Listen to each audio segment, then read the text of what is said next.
sekitar 10-15% itu ada faktor di mana seorang yang hamil akan mengalami keguguran pada kehamilan pertama. Hamil nih, sulit hamil. Aku PCOS, aku sulit hamil. Nah, sebelahnya kita bisa nyusun. Atas izin Tuhan, aku hamil, hamilku lancar, aku tenang, aku ikhlas, aku berserah gitu. Nah, buat membuat anak itu tanggung jawab bersama. Kalau dari saat awal membuatnya jadi kita nggak berpegangan tangan, percayalah ujiannya akan jauh lebih berat saat anaknya sudah lahir. Jadi kita harus belajar begini nih dari awal. Gitu.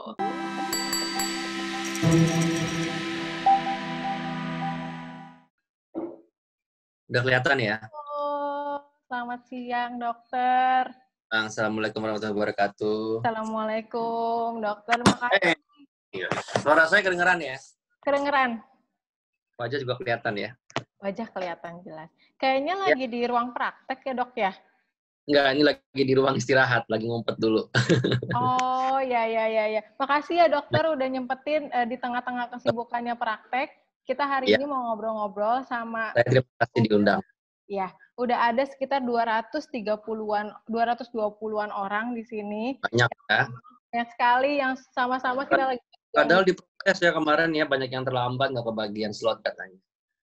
Itu 3 jam, kalau nggak salah kemarin udah 200 orang yang daftar dokter. Alhamdulillah ya, pada semangat ya. Oke. Dokter mungkin mau menyapa dulu mama-mama semua di sini. Silakan. Ya. Assalamualaikum warahmatullahi wabarakatuh. Selamat siang, apa kabar semua ibu-ibu dan mungkin ada bapak-bapak juga yang ikutan ya.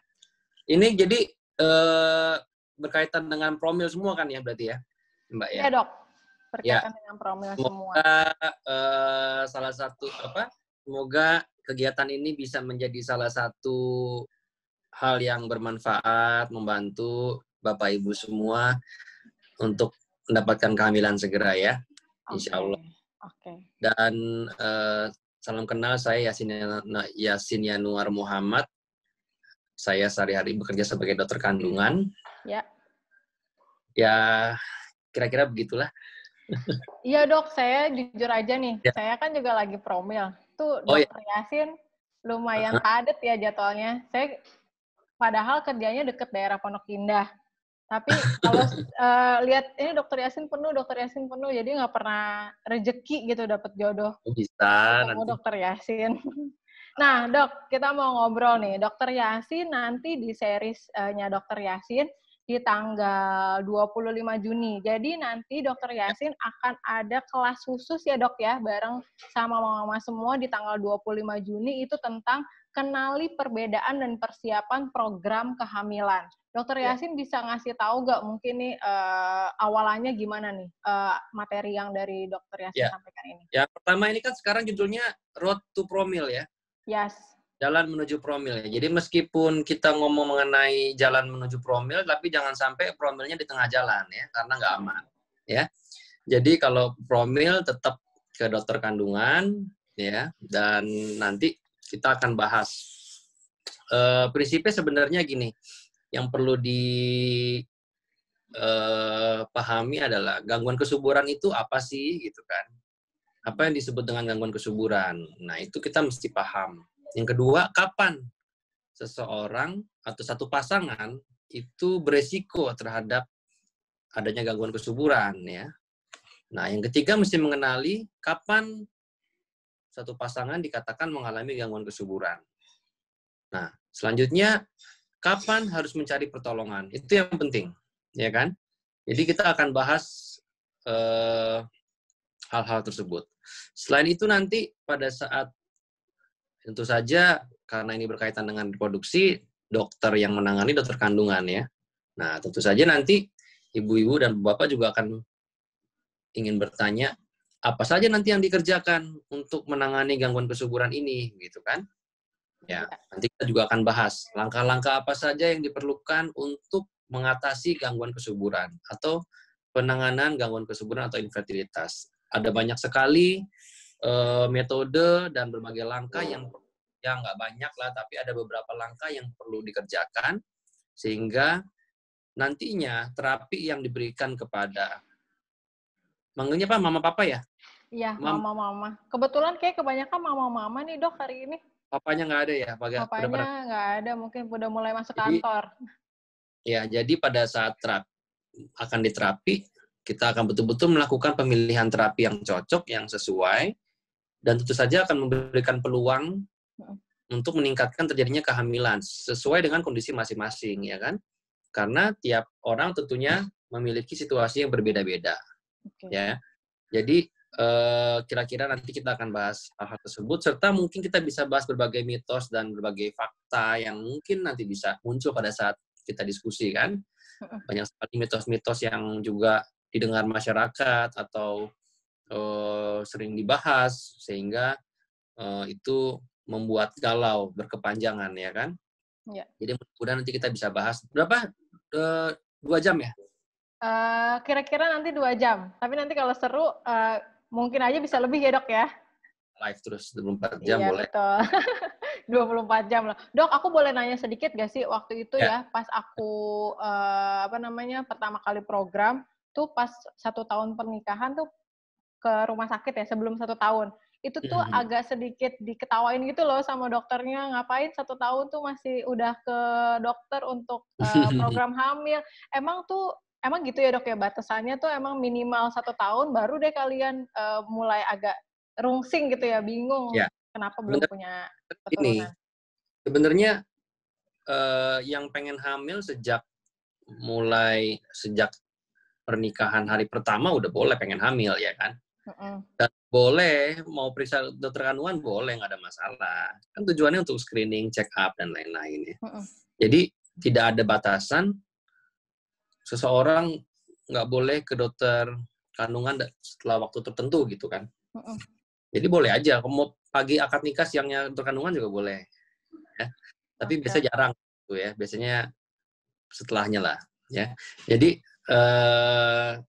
tapi memang kalau melihat dari definisinya gangguan kesuburan itu adalah apabila suatu pasangan belum mendapatkan kehamilan manakala sudah berusaha selama 1 tahun dengan melakukan hubungan seksual secara teratur ya. Teratur itu berapa sih ya, kira-kira 3-4 kali per minggu deh teratur.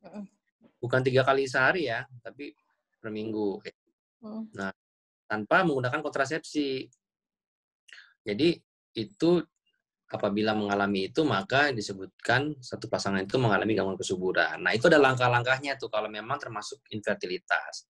Tapi kalau mau periksa dokter kandungan, kalau mau hamil itu nggak ada batasan. Mau 2 bulan nikah, 3 bulan nikah, 6 bulan nikah nggak masalah. Bahkan justru pada orang-orang tersebut perlu didukung karena berarti memiliki kepedulian yang tinggi terhadap kesehatan reproduksinya. Ya. Jadi menurut saya sih nggak bermasalah. Saya malah senang kalau misalnya ada banyak perempuan yang care sama kesehatan reproduksinya ya, datang ke dokter lebih cepat. Bahkan sekarang udah banyak yang sebelum menikah udah minta cek. Tentunya pemeriksaannya disesuaikan dengan kondisinya. Kalau belum menikah ya tidak dilakukan USG transvaginal ya kan. Dari luar aja ya dok ya? Iya, intinya sebenarnya perhatian terhadap kesehatan reproduksi itu adalah hal yang penting ya.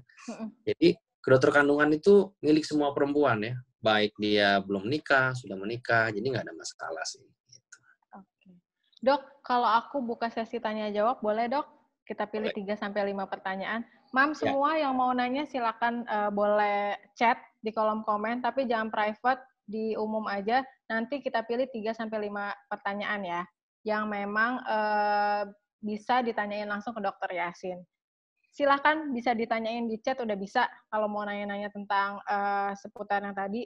Dok, sambil nungguin saya milih, saya boleh nanya lagi satu gak sih dok? Boleh. Bentar, ini mukanya dokter Yasinnya tidak ada ini. Ya. Oh, oke. Dok, bener gak sih kalau misalkan, ini kemarin waktu itu saya pernah laparoskopi 1 kali, kista endometriosis. Bener gak sih kalau laparoskopi itu bisa menyebabkan produksi sel telurnya jadinya sedikit daripada orang atau perempuan yang belum laparoskopi. Jadi laparoskopi itu bisa berefek ke sel telur. Benar nggak sih, dok? Ya, jadi yang mesti diluruskan adalah laparoskopi itu adalah metode pembedahan ya. laparoskopi itu adalah cara melakukan operasi, yaitu menggunakan teropong dan menggunakan alat yang dari jauh sehingga kita tidak perlu melakukan sayatan yang besar. Nah, laparoskopi tadi fungsinya banyak macam-macam, pembedahannya apa gitu kan, tergantung kasusnya masing-masing. Nah, jadi kalau pertanyaannya apakah laparoskopi itu akan membuat sel telurnya berkurang, tentunya tidak. Ya, jadi seorang setelah laparoskopi sel telurnya tidak akan bermasalah. Tapi pada kasus tadi endometriosis atau kasus apapun, pada saat kita melakukan tindakan operasi terhadap indung telur, ya, misalnya kistanya kista apapun, kalau kita melakukan tindakan operasi, operasinya bisa melalui sayatan yang besar, namanya laparotomi, atau tadi laparoskopi. Nah, kalau kita mengangkat kista, ada kemungkinan bagian indung telur yang sehat sedikit banyak ada yang ikut terangkat. Ya, sehingga tensi bagian yang sehat ikut terangkat sehingga cadangan telurnya juga berkurang. Tapi itu karena pembedahan terhadap indung telur, bukan karena laparoskopinya. Laparotomi. Jadi judulnya adalah pembedahan terhadap indung telur itu berpotensi menyebabkan bagian indung telur yang sehat ikut terangkat sehingga cadangan telurnya juga berpotensi ikut berkurang, gitu. Potensinya cukup lumayan ya? Ya, maka itu biasanya sebelum dan sesudah pembedahan kita akan melakukan evaluasi bagaimana cadangan sel telur dari pasiennya, gitu. Oke. Dok, udah ada yang nanya nih, kita pilih dulu ya dok ya. Pertama dari aku pilihin ya, Mam. Maaf ini yang nanya mungkin ada yang nggak kepilih. Ada Mams Ririn Noviana, Mamin Ajeng, boleh tolong di-unmute Mams Ririn Noviana biar bisa menanyakan langsung pertanyaannya ke dokter. Mohon maaf, satu orang hanya satu aja ya pertanyaannya. Halo, Mams Ririn Noviana. Halo, Assalamualaikum. Salam, silakan. Waalaikumsalam. Silakan ditanyakan yang mau ditanyain ke dokter tadi sesuai sama yang di chat. Oh ya, gini dok, kemarin itu kan saya sempat sudah melakukan berbagai tes gitu ya. Saya saya diindikasi PCO. Nah, terus suami saya juga sudah tes sperma, tapi dia terindikasi teratoazoospermia. Nah, kami dari dokter tersebut itu menyarankan kami untuk bayi tabung karena katanya kalau untuk promil biasa cenderung untuk berhasilnya sedikit gitu. Nah, dari kami berdua sih kami masih optimis dok mau menjalankan promil tanpa bayi tabung. Nah, menurut dokter ini gimana? Halo. Ya, silakan Bu, teruskan. Gimana? Langsung hilang? Mungkin? Halo, ya. Halo. Ya. Gimana tadi? Jadi saya kan sudah melakukan tes nih, gitu. Ya. Nah, terus saya terindikasi PCO. Ya. Nah, untuk suami saya juga sudah melakukan tes sperma. Dia terkena teratoazoospermia. Ya. Nah, dari dokter tersebut menyarankan untuk bayi tabung gitu. Ya. Sedangkan kami berdua masih optimis untuk melakukan promil biasa gitu. Ya. Nah, menurut dokter apakah jalan satu-satunya itu cuma bayi tabung atau kami masih bisa melakukan promil seperti biasa, seperti promil pada umumnya gitu, Dok? Langkah terbaiknya menurut Dokter Yasin gitu. Iya, begitu. Oke, terima kasih. Kita mute lagi ya. Ya. Silakan Dok, dijawab dulu. Satu. Ya, sebenarnya kalau misalnya untuk menentukan seseorang program hamilnya yang paling baik, itu tentunya kita perlu data yang cukup lengkap ya. Bagaimana memutuskan sarannya apakah harus bayi tabung atau inseminasi atau tanpa bantuan. Tentunya dokternya juga memutuskan dengan pertimbangan ya. Jadi memang ada beberapa indikasi bayi tabung. Misalnya pada kasus-kasus di mana saluran telurnya tersumbat dua-duanya sehingga tidak bisa melakukan pembuahan secara alami. Nah, salah satu faktor yang penting juga adalah masalah sperma. Apabila kelainan spermanya terlalu sedikit atau apabila jumlah spermanya terlalu sedikit atau kelainan spermanya cukup berat, maka ada beberapa kasus yang memang disarankan untuk bayi tabung. Mengapa? Karena bayi tabung pada kasus-kasus tersebut akan meningkatkan peluangnya. Jadi sebenarnya perlu data lebih lengkap untuk memutuskan mana yang terbaik buat ibu. Tapi prinsipnya adalah mempertimbangkan untuk promil alami sebenarnya boleh-boleh saja. Tapi mesti mempertimbangkan peluang keberhasilannya. Memang tujuannya terapi yang ditentukan itu adalah meningkatkan peluang dari kehamilan ya. Di mana dengan bayi tabung kita bisa meningkatkan peluang sehingga 40% bahkan. Nah, seberapa tinggi peluangnya kalau promil alami? Nah, kira-kira itu yang mesti ibu pahami. Biasanya kalau pada pasangan tertentu yang tidak diobati, yang hanya alami saja, tentunya peluang kehamilan ada ya.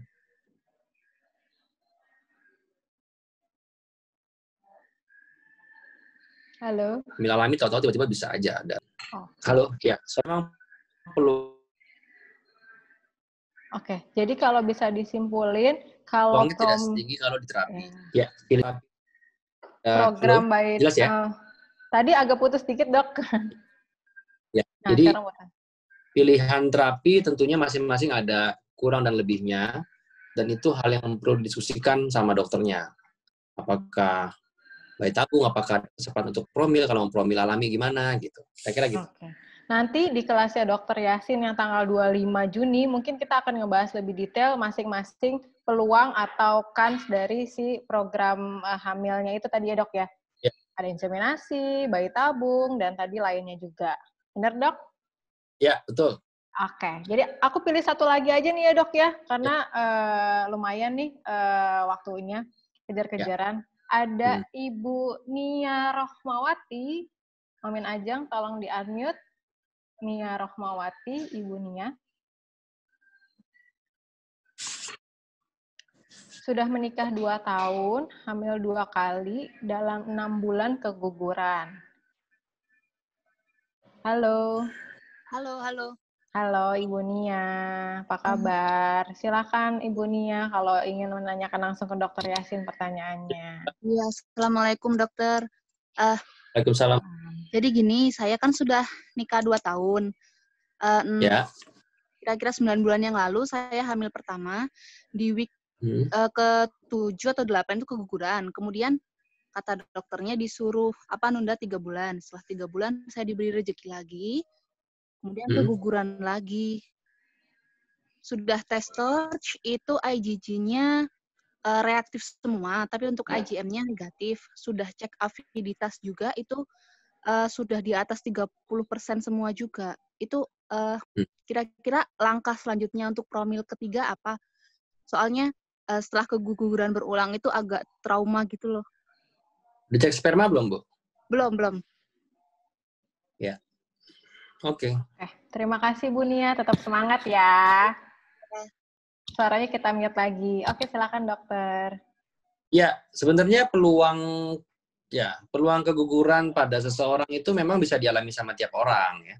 Sekitar 10-15% itu ada faktor di mana seorang yang hamil akan mengalami keguguran pada kehamilan pertama. Dan kedua tuh sama mirip-mirip lah, sekitar 75-80%. Jadi memang itu suatu yang terjadi secara kebetulan dan bisa dialami sama semua orang. Ya, sebagian besar penyebabnya masalah pada janinnya. Ya, pada janinnya yang mengalami kelainan, biasanya kelainan kromosom atau kelainan genetik yang cukup berat, sehingga dia tidak mampu tumbuh lebih jauh lagi, sehingga pada saat trimester pertama dia gugur. Gitu. Nah, memang kejadian ini karena paling dominan adalah penyebabnya kelainan genetik, tentunya biasanya sih tidak berhubungan dengan TORCH, ya, dan tidak berhubungan juga dengan adanya kondisi pada ibu ya. Jadi memang semata-mata karena hasil pembuahannya. Tapi kalau memang mau ditelusuri untuk program selanjutnya, mungkin ada baiknya cek sperma ya, karena salah satu sumber dari bibit untuk terjadinya embrio yang baik itu adalah sperma. Apakah ada masalah pada spermanya sehingga menyebabkan kok hasil pembuahannya mengalami masalah. Kira-kira sih itu. Yang kedua juga mesti jaga nutrisi sama jaga kesehatan suami sama istrinya, ya, nutrisinya cukup, sehingga kesehatan secara umum juga terjaga dan itu akan berimbas kepada kesehatan reproduksi sama kesehatan dari proses pembentukan sperma dan juga pembentukan sel telurnya. Kira-kira sih gitu secara umum ya. Pas banget di program hamil series kelas ini, Dok. Jadi nanti akan kita bahas 3 seri itu juga ada salah satunya gimana ngejaga nutrisinya supaya bisa memperlancar promilnya tadi ya. Jadi lengkap deh promil yang series hari ini. Dok, satu lagi Dok, katanya ada request. Ya. Satu lagi ya Dok ya. Oke. Satu lagi mulu nih dari tadi Risa gitu. Mams Rosa J. Tolong di-unmute Mams Rosanya, Mamin. Mams Rosa siap-siap ya. Katanya saya pernah konsultasi dengan dokter kandungan. Saya dibilang bahwa haid saya teratur dengan siklus rata-rata 25 hari. Silakan dilanjutkan oleh Mam Rosanya. Ya, silakan. Assalamualaikum Dokter Yasin, terima kasih atas kesempatannya sama Papa. Ya. Ya, jadi saya tuh sudah menikah belum lama sih, Dok. Udah 7 bulan. 7 bulan. Kemudian saya tuh pernah konsultasi dengan dokter kandungan itu 2 kali. Yang pertama itu waktu bulan keberapa gitu ya. Itu saya nggak dikasih obat apa-apa. Nah, setelah yang kedua kali, bulan lalu saya ke dokter kandungan, kemudian dia nanya haid saya teratur atau tidak. Saya bilang teratur. Kemudian saya diberikan obat Cycloproginova itu, Dok.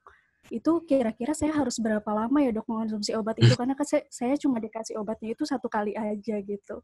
Terima kasih. Ya, sebenarnya itu kalau pertanyaan tersebut yang paling tahu sebenarnya dokter yang meriksa ibu ya. Saat itu dia menemukan pas ibu diberikan obat-obat terhadap semacam itu gitu. Jadi obat apa Dok? Cycloproginova itu? Proginova itu adalah obat hormonal yang sifatnya mengandung 2 hormon ya.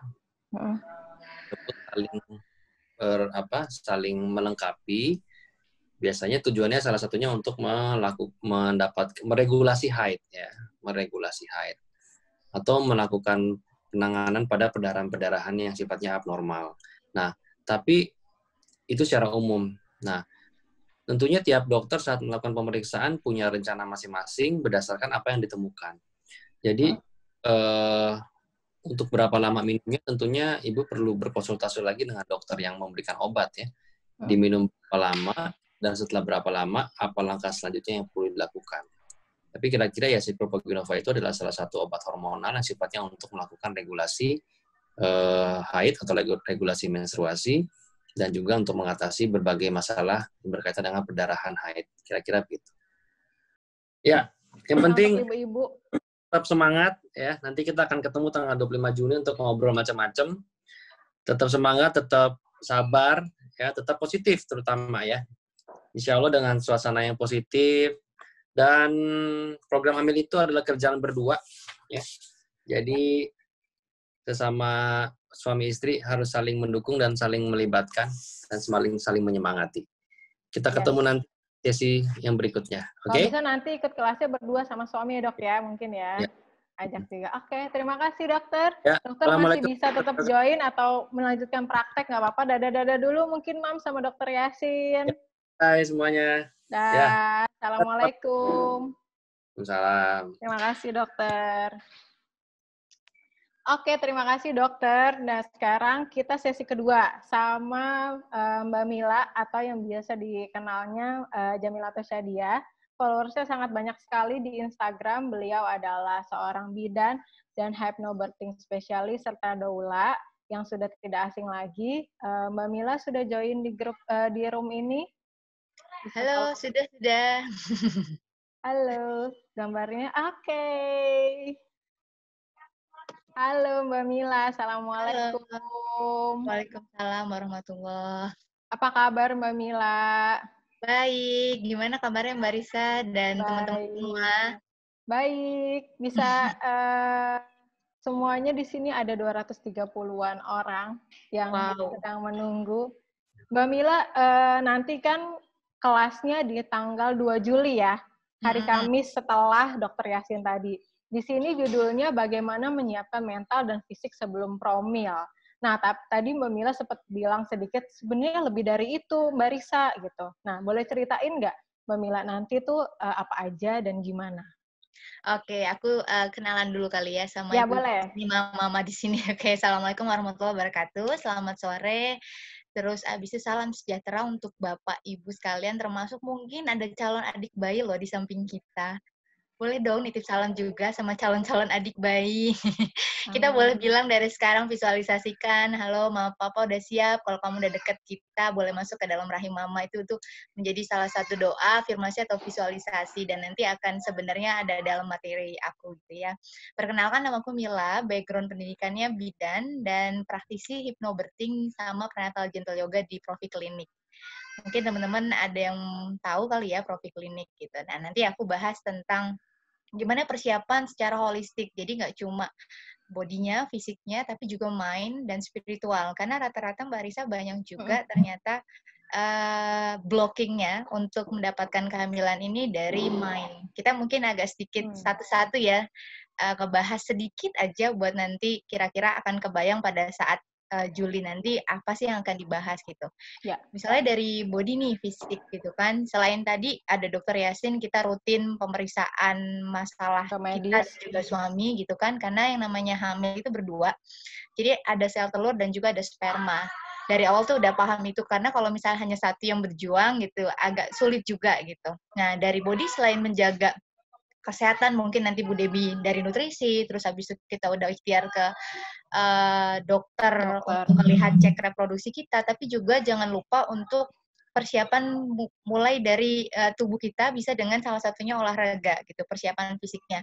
Karena sebenarnya gini, banyak banget olahraga yang bisa mendukung sistem balancing di dalam tubuh kita termasuk hormonal. Dan hormonal ini adalah salah satu peran yang sangat penting untuk reproduksi kan. Ketika hormonnya balance, ovulasi itu terjadi, yaitu pelepasan sel telur, pelepasan sperma, sehingga nanti bisa bertemu, itu juga awalnya kan dari hormonal yang balance gitu. Nah, nanti di sesi itu aku akan bahas fertility yoga. Jadi banyak banget gerakan-gerakan yoga yang bisa mensupport agar hormon ini seimbang gitu. Misalnya nih ada klien kasusnya PCOS gitu kan. Nah, itu kan terjadi karena ketidakseimbangan hormonal. Ada beberapa gerakan yoga itu bisa menstimulasi indung telurnya, tuba falopinya, rahimnya, dan kalau bisa dilakukannya benar-benar harus sama suami gitu. Terus selain dari body tadi, itu dari mind. Ini yang ternyata paling besar banget. Hampir 80%. Pikiran itu yang agak sulit ya. Betul, apalagi wajar sekali ada pressure kan, tekanan baik dari diri sendiri, mungkin dari lingkungan, dan itu akhirnya bisa ngeblocking gitu. Dan ternyata mind ini bisa jadi dari ucapan kita yang tidak sengaja. Contohnya misalnya gini loh, bisa jadi blocking, misalnya gini, sempat pernah ngomong gitu, aku hamilnya nanti aja deh pas udah punya rumah gitu. Aku hamilnya nanti aja pas udah punya mobil gitu. Secara nggak sadar itu kan jadi afirmasi dan doa. Akhirnya ya siapa tahu malaikat lagi lewat gitu kan. Iya, akhirnya dicatat ketika kita memang punya memori itu, kita rilis. Kita bisa ngomong sama adik bayinya dari sekarang. Maafin mama kalau kamu belum masuk ke dalam rahim karena ada ucapan mama papa yang mungkin kamu pikir mama belum siap. Itu bisa salah satunya. Terus rata-rata kalau kita sudah tahu nih ada gangguan dalam tubuh kita, atau misalnya 8 bulan aja udah banyak yang nanyain udah hamil belum, itu kan stres ya. Stresor gitu, terus habis itu kita makin pressure diri kita, kok test pack-nya negatif terus gitu kan. Secara emosional itu aku paham banget sebagai wanita, rasanya wow, campur aduk banget gitu, dan itu ngaruh kan ke hormonal, dan akhirnya kita stress banget diri kita, justru membuat agak kurang nyaman si spirit ini masuk gitu. Sehingga kadang-kadang kita udah tahu diri kita, misalnya udah cek ke dokter nih, terus kita misalnya hasilnya ABC gitu ya, terus habis itu kita pasti kepo kan. Kita pasti searching di internet, PCOS itu apa, atau sperma itu apa. Akhirnya di internet kita nggak bisa filter di pikiran bawah sadar mana sih yang bisa aku masukin nih di dalam pikiran bawah sadar aku yang setidaknya harusnya mensupport aku dalam program kehamilanku gitu. Nah, secara nggak sadar yang masuk tuh malah yang kemungkinan terburuknya. Ya kan, kayak melahirkan. Melahirkan kan sekarang banyak banget kita dapat informasi melahirkan tuh sakit, menegangkan, kurang nyaman. Secara nggak sengaja itu masuk ke dalam pikiran bawah sadar, termasuk kasus kita misalnya ada challenging sedikit atau 1 tahun nggak hamil sedikit, itu udah searching nih, ada apa ya dengan diriku, mungkin itu juga akhirnya bisa jadi blocking gitu. Dan akhirnya bisa masuk ke dalam pikiran bawah sadar kita, akhirnya makin stres. Nah, nanti di dalam mind, kita akan melakukan yang namanya hypnofertility, di mana kita pelan-pelan blocking itu kita rilis, sehingga kita masukkan program baru lagi, agar kita tuh lebih tenang, lebih percaya diri, lebih yakin, sehingga nanti spirit yang masuk juga merasakan emosional kita tuh siap secara lahir dan batin, gitu sih, Mbak Risa. Oke, berarti Ya, kita sambil dari semi-semi praktek untuk si hypnoinfertility tadi ya, Mbak Mila ya? Ya, betul. Gimana cara ngerilis pikiran-pikiran tadi yang mungkin pikiran buruk lah, atau stres atau apa. Karena rata-rata kita akan mikirnya kemungkinan terburuk dulu, akhirnya lama-lama anxiety, overthinking, nah akhirnya itu kan ngaruh-ngaruh banget dengan usaha-usaha yang udah kita lakukan gitu. Akhirnya kita benar-benar fokusnya cuma kemungkinan terburuk, oh PCOS ternyata sulit nih, oh azoosperma ternyata susah banget gitu. Padahal aku pernah punya cerita, jadi waktu itu ada satu klien di mana suaminya mempunyai kasus spermanya tuh sedikit sekali gitu. Terus abis itu dia searching, kira-kira kemungkinan aku dapat hamil tuh hanya segini persen gitu kan. Terus ada bulan ini juga kita diskusi, Mbak, tahu nggak untuk mendapatkan buah hati itu hanya butuh 1 sel telur dan butuh 1 sperma. Jadi kalau misalnya suami dibilang spermanya sedikit, terus dia udah punya 1 aja, itu kan udah berarti punya kesempatan yang besar banget gitu. Kita fokusnya di 1 ini gitu. Nggak usah fokus ke diagnosa macam-macamnya dulu gitu. Terus alhamdulillah Marisa waktu itu cara holistik juga dia melakukan usahanya, ternyata kita dapat kabar dia hamil gitu. Dan selain dari mind, nanti kita akan bahas juga dari secara spiritual, hubungan kita dengan Tuhan. Karena hampir di seluruh agama pasti menjelaskan juga tentang konsepsi, di mana kalau kita usaha sel telur dan sperma keluar itu memang bisa kita rencanakan gitu sebagai manusiawi. Tapi ketika ini berdua ketemu, itu benar-benar hukumnya Tuhan, hukumnya Allah, dan inilah tugas kita untuk semakin merayu Tuhan gitu. Dan aku sempat terkesan waktu itu ada suatu pemuka agama bilang ketika kita merencanakan program kehamilan, kita dapat hasil tes pack positif, kita nyebutnya alhamdulillah. Artinya menurut Tuhan kita udah dipercaya, karena sebenarnya tugas jadi orang tua tuh luar biasa banget, never ending learning, bener-bener luar biasa banget gitu. Ketika kita dapat hasil tes pack negatif juga, kita harus nyebut alhamdulillah juga. Ternyata mungkin Tuhan punya 2 rencana.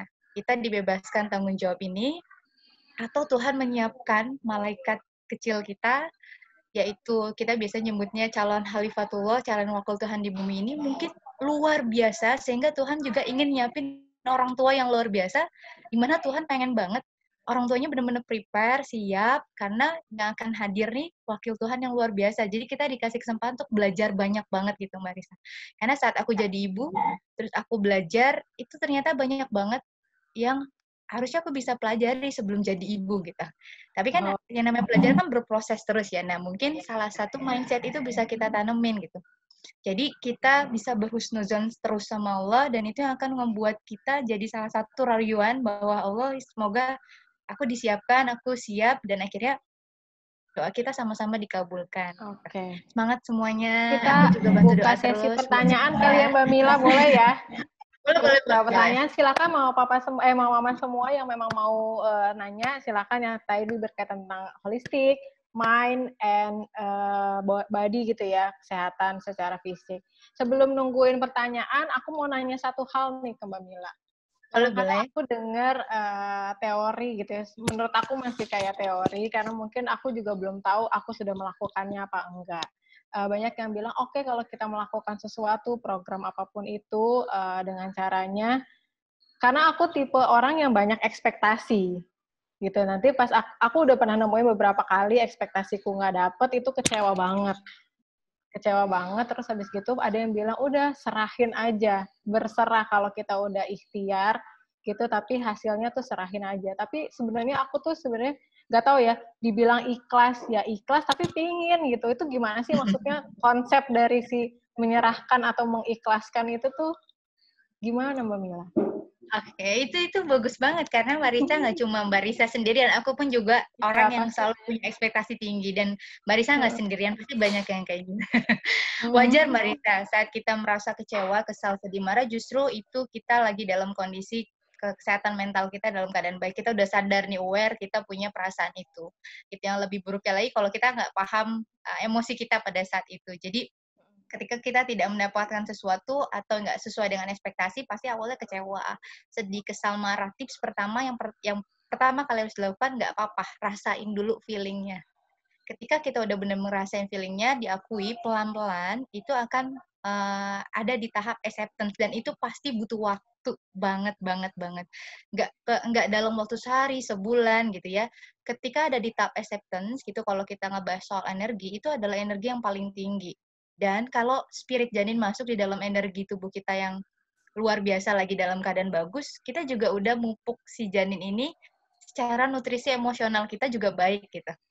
Jadi tips yang bisa aku lakukan juga sebenarnya setiap orang itu berbeda-beda. Ada cara yang bikin kita untuk mengelola emosi atau mental kita dengan salah satunya mungkin hypnofertility, bisa juga dengan TAT, EFT, dan lain-lainnya itu bisa dipakai gitu. Cuma kalau aku pribadi secara muslim, aku balikin lagi ke dalam doa, zikir, dan hubungan aku di sepertiga malam dengan Tuhanku gitu. Jadi sebenarnya medianya banyak banget Mbak Risa, dan kita bisa kembalikan ke diri kita mana yang paling cocok untuk kita gitu. Supaya kita ada di tahap ditawakal, dan itu yang nilai yang benar-benar cuma Tuhan gitu. Kadang-kadang kita di omongan kita bilang aku udah ikhlas, tapi kan hati yang tahu benar-benar cuma Tuhan gitu. Jadi memang benar-benar journey banget sih Mbak Risa. Secara perlahan-lahan sama-sama belajar untuk ke arah situ. Aku pun menyampaikan materi ini belum tentu sudah benar-benar fasih di dalam acceptance dan berserah atau bertawakal. Cuma ya kita sama-sama belajar ke arah sana. Oke, siap. Makasih Mbak Mila. Lumayan cukup melegakan banget nih. Jadi saya nanti harus melihat dulu nih, acceptance tadi yang paling penting ya Mbak Mila ya. Iya, betul. Sama seperti melahirkan. Oh ya, oke. Aku tanya buka untuk Mam Stalia Permatasari yang mau menanyakan langsung ya ke Mbak Mila pertanyaannya. Halo Mam Stalia Permatasari, bisa di-unmute audionya biar bisa nanya langsung. Halo. Halo. Yes. Assalamualaikum Mbak Mila. Waalaikumsalam. Silakan ditanyakan, Mam Stalia. Jadi gini, apa sih olahraga atau hal apa yang paling baik untuk suami istri?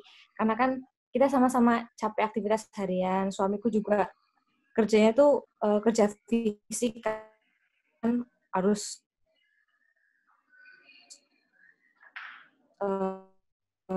putus di bengkel gitu. Jadi kan kalau pulang tuh kadang capek kita. Olahraga apa atau yoga apa yang bisa mengurangi sama-sama capek kita dan menghilangkan stres kita masing-masing supaya promilnya tuh bisa berjalan dengan baik gitu. Terima kasih. Oke, siap. Makasih ya. Kita mute lagi. Boleh dijawab Mbak Mila mungkin. Ini sebenarnya salah satu teori yang nanti akan disampaikan ya, tapi nggak apa-apa sedikit disampaikan Mbak Mila.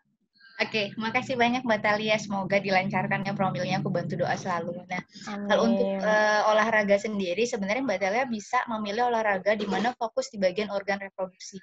Jadi banyak gerakan-gerakan yoga yang men-stretching daerah tersebut supaya oksigenasinya, lalu hormonalnya balance gitu. Nah, kalau aku menekuni di bidang fertility yoga, jadi banyak beberapa gerakan yoga yang contohnya open pelvic gitu ya.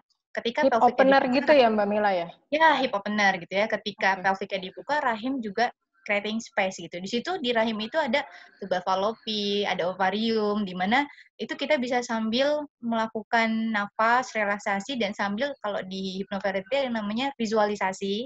Ada juga afirmasi. Nah, visualisasinya kita bisa bayangkan sel telur kita sehat, sel telur kita bertemu dengan sperma, dia berkembang menjadi zigot, berkembang lagi menjadi janin, itu visualisasi. Dan kalau di dalam agama masing-masing juga itu semuanya dijelasin gitu. Allah bersama prasangka hambanya gitu. Jadi kalau kita melakukan visualisasi ya kita sama kayak berprasangka sama Tuhan gitu. Allah insya Allah kasih gitu. Tapi benar-benar pada saat visualisasi itu yang sulit sih untuk tetap bisa ada di tahap berserah juga sama Tuhan gitu. Jadi kita nggak ngotot gitu. Harus gitu. Nah, itu yang agak kadang-kadang malah jadi blocking nanti gitu. Dan memang itu sulit sih gitu ya. Jadi nanti pada saat di materi aku sharing, aku akan share beberapa gerakan, kira-kira 3-5 gerakan yang bisa dilakukan setiap hari. Simple, but powerful, kalau kita benar-benar ngelakuinnya secara holistik. Artinya nggak cuma olahraga aja yang dilakuin. Ya, cuma fisik ya, Mbak Mila ya? Betul, ya ke dokter kandungan juga, ya dari nutrisi juga, dari mental dan pikiran juga gitu. Jadi nanti Mbak Tela bisa melakukan itu. Nah, untuk masalah agak terlalu banyak pikiran atau bikin stres, mungkin aku bisa ngasih sedikit tips aja dulu. Jadi ditulis dulu nih apa yang banyak pikiran. Misalnya gini, aku nggak akan bisa hamil, aduh aku sulit banget, aku sedih, aku stres. Gak apa-apa, itu ditulis. Yang kayak journaling namanya. Ditulis sampai kita benar-benar paham apa yang bikin kita takut, apa yang bikin kita blok emosinya ada di dalam diri. Nah, bagian sebelahnya kalau kita udah benar-benar merasain emosi itu, bagian sebelahnya kita bisa nulis afirmasi. Jadi kalau dalam spiritual, afirmasi itu adalah doa. Doa itu nggak cukup sekali.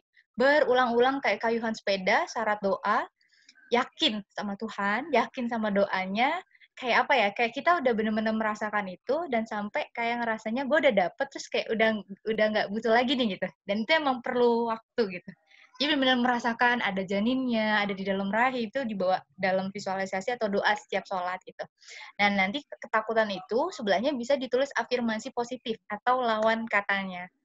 Misalnya nih, ketakutannya atau blockingnya, aduh, aku stres banget, aku nggak bisa hamil nih, sulit hamil, aku PCOS, aku sulit hamil. Nah, sebelahnya kita bisa nyusun. Atas izin Tuhan, aku hamilku lancar, aku tenang, aku ikhlas, aku berserah, gitu. Itu bisa ditulis, ditempel, supaya kita baca terus-terusan. Ketika kita ada emosional, pengen nangis, gak apa-apa, it's okay, gitu ya. Nangisin aja, terus habis itu nanti kita biasanya agak lebih lega. Nah, emosi kita kan bisa pelan-pelan jadi stabil lagi. Sehingga nanti ikhtiarnya semoga bisa jadi membuahkan hasil yang baik ya. Itu. Waktu itu saya juga pernah dengar nih tentang afirmasi ini, ada yang pernah dengar kalau doa tuh jangan oke, saya tahun depan mau punya anak, tapi katanya benar gak nih ya Mbak Mila ya? Saya tahun depan sudah punya anak. Jadi kayak saya sudah menjadi ibu. Jadi bukan mau, tapi kita udah langsung bilang kita sudah punya anak atau sudah menjadi ibu dengan secara nggak langsung. Itu kayak lebih ngeblend ke dalam tubuh kita dan jiwa kita. Benar gak sih, Mbak Mila? Betul banget, betul Mbak Risa. Itu bahkan ada videonya, ada film dan penelitiannya ya. Jadi pada saat kita nyusun afirmasi positif kan ada syarat 5P, positif, present, gitu kan, ntar kita bahas di fertility ya. Salah satunya tadi Mbak Risa jelaskan, artinya positif nggak menggunakan kata tidak, akan, mungkin, kayaknya, jadi benar-benar pasti sekarang gitu. Misalnya aku hamil bulan depan atas izin Tuhan, itu boleh gitu. Nah, itu salah satu syarat afirmasi positif yang tadi Mbak Risa jelasin. Sebenarnya kayak doa kan, yaitu yakin gitu. Oke. Kita buka pertanyaan lagi ya, Mbak Mila. Boleh. Ada Mams. Ini pasti banyak nih yang ngalamin kayak gini juga. Makanya mungkin Mams Bayu Ludwina bisa mewakili teman-teman di sini untuk menanyakan ke Mbak Mila. Silakan di-unmute. Iya, halo Mbak Mila. Halo. Ini sembari kerja juga nih. Ditanyakan. Ya, jadi sebenarnya sih kadang saya kan baru mau jalan 3 tahun nih nikah, belum dikasih juga. Nah, sedangkan namanya saya jujur aja kan masih muda lah, ukuran umur ibu 30 tahun, masih sering diajak main sama teman-teman. Nah, kebanyakan tuh teman-teman saya udah pada punya baby atau mungkin lagi hamil, bahkan ada yang lagi hamil anak kedua. Jadi saya ngerasain juga. Iya, kadang ada rasa, aduh boleh nggak sih nggak ikut ngumpul gitu kan.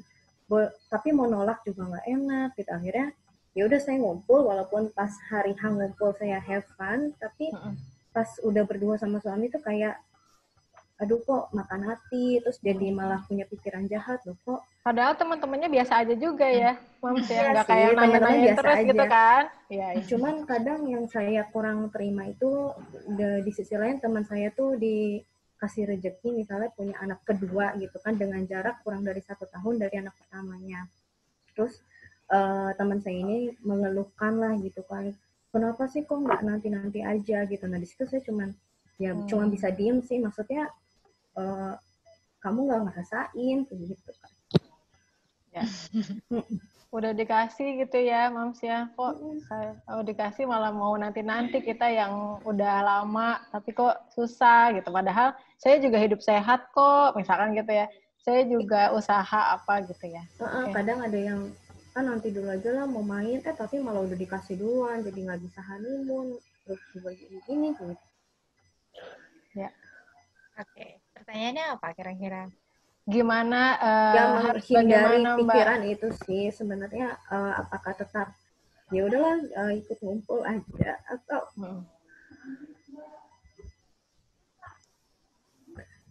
nggak apa-apa keluarin aja Mas. Tetap ngumpul atau ya kita nenangin diri dulu aja. Peluk. Gak apa-apa, nangisin aja. Kita peluk bareng-bareng, Mams. Bayu. Nggak apa-apa, keluarin aja ya. Oke, Mbak Mila mungkin bisa bantu jawab. Atau ada yang disampaikan lagi, Mams Bayu? Enggak sih, cuma maksudnya apa kita baiknya, ya udahlah, forget it, kita harus tetap ngumpul, atau ya better kita fokus aja gitu di rumah atau gimana. Atau gimana cara mengatasi perasaan-perasaan yang tadi itu ya. Sebenarnya iri, tapi kita juga mau positive thinking gitu sama yang di atas gitu. Gitu Mbak Mila. Apakah kita tetap harus, udah hindarin dulu aja deh. Kalau emang kita pas ngumpul ada perasaan gitu, apa kita hindari dulu aja, gak usah ngumpul, gak apa-apa, atau gimana menyiasati? Gitu. Oke, Mbak Bayu, terima kasih terima ya. Kasih. Peluk dulu dari jauh. Kita mute lagi ya suaranya ya. Mbak Bayu udah boleh masuk ya, semoga disiapin yang terbaik. Kayak Mbak Bayu bagus banget tadi curhatnya, dengan sedikit ngomong aja itu pasti merilis juga gitu.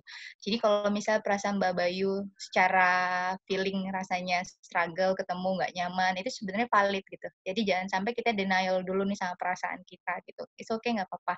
Ketika masih kurang nyaman, terus Mbak Bayu rasanya aku kayaknya perlu ada waktu dulu nih untuk kumpul lagi, menurut aku sepertinya jangan dipaksakan dulu.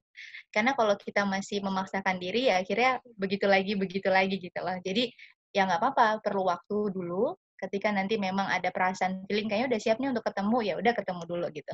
Tapi nanti pada saat ketemu, aduh, kok begini lagi, nggak apa-apa, butuh waktu sendiri gitu. Jadi sebenarnya kalau Mbak Bayu nanya, yang bisa jawab itu Mbak Bayu sendiri gitu. Apakah memang sudah oke nih untuk ketemu, atau aku perlu waktu sendiri gitu. Jadi kalau misalnya Mbak Bayu rasanya pengen juga curhat atau ngomong, akhirnya juga teman mungkin bisa sedikit mengontrol kata-katanya, walaupun dia mungkin nggak sengaja ngucapin itu, kalau memang udah nyaman sebenarnya bisa diungkapin gitu. Sehingga mereka juga paham dari kondisi Mbak Bayu, dan mereka malah menjadi support system Mbak Bayu untuk promil. Kadang-kadang kita mengharapkan sesuatu ke orang lain, melakukan A gitu, tapi kita nggak pernah ngomongin gitu. Akhirnya juga si orang atau sahabat kita yang sebenarnya pengen bantu bingung gitu. Karena aku baca komen di mana ya, pokoknya tentang promil, terus ada satu public figure yang pengen bikin bayi tabung ya. Jadi public figure ini pengen biayain bayi tabung, terus aku baca komennya banyak banget yang bilang, aku sebenarnya mau mention nih sama temenku, tapi aku takut tersinggung mereka gitu. Jadi sebenarnya kadang-kadang sahabat kita itu pengen banget support kita, sayang banget sama kita, tapi karena ada rasa nggak nyaman itu, akhirnya kita juga bingung menyikapinya gitu. Jadi kalau memang Mbak Bayu sudah siap untuk ngomong sama temennya, ungkapin feeling Mbak Bayu itu valid, nggak apa-apa. Jadi jangan denial, nggak apa-apa, ngomong aja, dan mungkin akhirnya kita jadi energi sama, dan justru malah jadi support system terkuat kita gitu. Karena ya itu dia, kadang-kadang kita jadi miskomunikasi juga sama mereka, karena mereka juga nggak tahu apa yang kita rasain. Nggak apa-apa, justru sahabat yang baik, yang benar-benar menghargai perasaan kita gitu. Dari situ kita juga kan bisa memfilter, oke, ini benar-benar sahabat yang bisa mensupport aku, mendukung aku dalam keadaan apapun, atau oke, berarti aku harus cukup jaga jarak dulu gitu ya. Paling itu sih Mbak Bayu yang bisa aku sampaikan sejauh ini.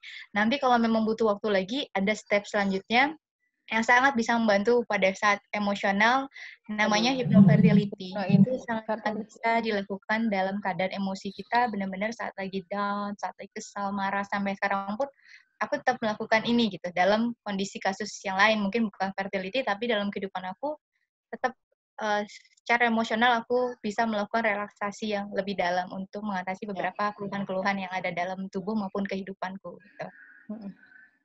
Oke, terima kasih Semoga banyak kejawab Mbak ya. Mila. Ini isi chat semuanya saling menguatkan banget.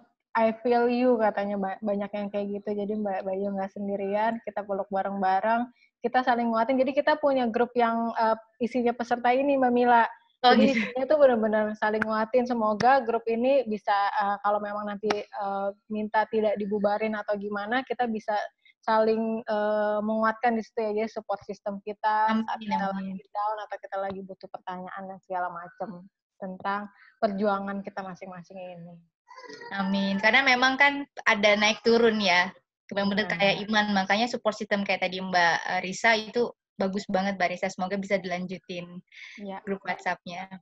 Gitu, oke. Ada satu lagi ya Mbak Mila, kita tanya dari Mams Reni Henryani, bisa di-unmute, R-E-N-Y, Henryani. Dia menanyakan hubungan antara stres dan siklus haid. Silahkan ditanyakan langsung. Halo, apa kabar? Silahkan langsung ya. Ya, Mbak Mila, saya udah 9 tahun menikah. Sampai sekarang belum pernah hamil. Terus yang ingin saya tanyakan adalah sebelum menikah pun saya itu haidnya nggak teratur. Sampai setelah menikah juga. Jadi saya baru menyadari beberapa kali itu saya itu orangnya perfeksionis. Jadi kalau ada sesuatu yang keliru dikit itu jadi apa ya? Jadi kayak stres gitu, gampang stres lah intinya. Nah itu ternyata ngaruh banget ke haid saya. Dan itu saya baru sadar kalau saya lagi stres itu kalau haid saya telat, dan itu hampir tiap bulan telat. Jadi siklusnya itu kayak 3 bulan haidnya teratur gitu. Terus bisa 2 bulan bulan keempatnya itu bisa 2 bulan 3 bulan nggak dapet, terus teratur lagi 3 bulan. Nah itu sering banget kayak gitu. Saya belum periksa sih, belum cek hormon, tapi kalau diagnosa dokter saya ada PCOS, cuman saya kayaknya sih saya mengukur diri saya sendiri itu kayaknya dari yang terbesar faktornya dari saya gampang stres itu ada pikiran ya. Biar nggak kayak gitu karena kayak rapuh banget gitu. Oke. Terima kasih, Mams Reni. Terima kasih. Jadi mengenai PCOS itu banyak banget hubungannya dengan emosional karena kan ketidakseimbangan hormonal ya. Selain dari makanan, nanti Bu Debbie akan membahas lebih banyak dari makanan. Nah, ketidakseimbangan hormonal gimana sih bisa akhirnya mempengaruhi siklus menstruasi? Itu kalau ada bagannya banyak banget soalnya hormonalnya. Mungkin kita bahas nanti di sesi yang selanjutnya ya. Jadi hormon yang mempengaruhi menstruasi kan ada estrogen, progesteron, ada FSH, LH. Itu aku belajar di kebidanan aja bisa sampai 3 tahun baru benar-benar paham itu gitu. Jadi tapi paling gampang untuk ngegambarin ini, ketika kita stres itu hormon yang keluar adrenalin, katekolamin, kortisol, dan itu akan mempengaruhi siklus ini kita. Yang tadinya mungkin balance, saat stres, hormon-hormon stres ini jadi bikin kayak ngacak banget gitu. Nah itu yang mempengaruhi akhirnya menstruasi kita juga nggak teratur. Nah, mungkin salah satu solusinya yang bisa dilakukan adalah mengelola stres kita. Karena nggak mungkin dalam hidup kita 1 kali 24 jam itu nggak stres. Gitu kan pasti ada momen di mana kita stres dan itu normal, nggak apa-apa. Yang penting bagaimana caranya kita memanage stres itu gitu. Nah, macam-macam caranya. Kalau di sesi aku nanti yang akan aku lakukan adalah relaksasi yang dalam supaya pelan-pelan kita bisa mengelola stres. Atau yang paling gampang sebenarnya adalah nafas. Karena nafas itu sebenarnya hubungannya benar-benar konsepnya kalau di prenatal yoga ya dan di fertility yoga, nafas itu hubungannya ke pikiran, lalu ke sensasi dan emosi dalam tubuh, dan akhirnya ke seluruh organ dan hormonal dalam tubuh. Jadi ketika kita ngerasain stres, kita bisa melakukan nafas yang dalam. Kalau di prenatal yoga, itu sebenarnya nafas perut. Nah, ini juga boleh dilakukan di fertility yoga. Karena di fertility yoga, pada saat kita melakukan nafas perut, kita ngasih sirkulasi yang bagus banget di rahim, sehingga memperlancar oksigenasi ke rahim dan akan membalanskan yang tadi siklus-siklus hormonal.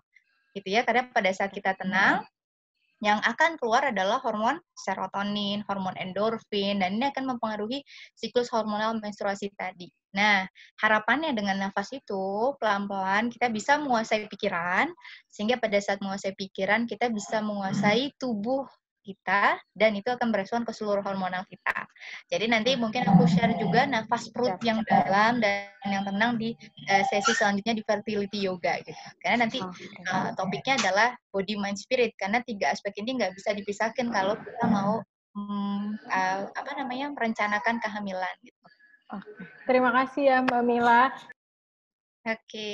Mbak Mila, terakhir Mbak Mila, sebelum kita tutup, buat pesan-pesan kepada ibu-ibu semua. Oke, buat ibu-ibu semua, termasuk Mbak Risa, terima kasih banyak. Aku benar-benar merasa bahagia banget bisa ketemu teman-teman di sini. Dan doa dan harapanku semoga semuanya dilancarkan, diberikan yang terbaik, dan insya Allah rencana Tuhan itu yang paling baik gitu. Jadi insya Allah selalu kebawa doa nih berapa orang ya? 219 orang. Ya Allah, semoga dilancarkan dan aku selalu bawa dalam doa semoga semuanya dimudahkan gitu. Amin. Terima kasih Mbak Mila atas waktunya. Kita ketemu ya nanti di tanggal Kamis tanggal 2 Juli buat lebih lengkapnya lagi. Oke, terima kasih. Assalamualaikum Mbak Mila. Waalaikumsalam warahmatullahi wabarakatuh. Dadah semua Mbak Mila. Dadah. Oke. Yang terakhir nih, tadi kita udah cek gimana ke dokter Yasin, medisnya, reproduksi, dan segala macam. Tadi Mbak Mila juga ngejelasin tentang mind, body, and soul yang memang penting juga. Yang nggak kalah pentingnya lagi, ada kelas 1 ini dari Ibu Debbie. Ibu Debbie ini banyak akan mengetuk hati kita dan membuat kita tersadar kalau kita tuh memang harus memperhatikan makanan kita untuk menjaga hormon, untuk menjaga kesehatan, karena itu lumayan aspek yang paling besar juga. Bu Debbie udah ada di Zoom ini. Halo. Aduh, cerah banget. Apa kabar Bu Debbie? Alhamdulillah baik, terima kasih. Halo. Debbie ini juga dulu pernah pejuang 2 garis ya kalau aku dengar cerita, karena ada Kista juga. Aku ada Kista juga. Nah, Bu Debbie ini akan banyak sharing karena selain emang udah praktisi naturopatinya juga, dan beliau juga mengalami dulu kayak gimana sampai akhirnya berhasil. Ya Bu Debbie ya. Betul sekali. Oke Bu Debbie. Assalamualaikum warahmatullahi wabarakatuh. Salam sejahtera buat kita semua. Om Swastiastu. Makasih Mbak Risa untuk kesempatannya. Sama Bu Debbie. Aku saya mulai langsung nih. Aku bridging dulu bentar, sebagai host.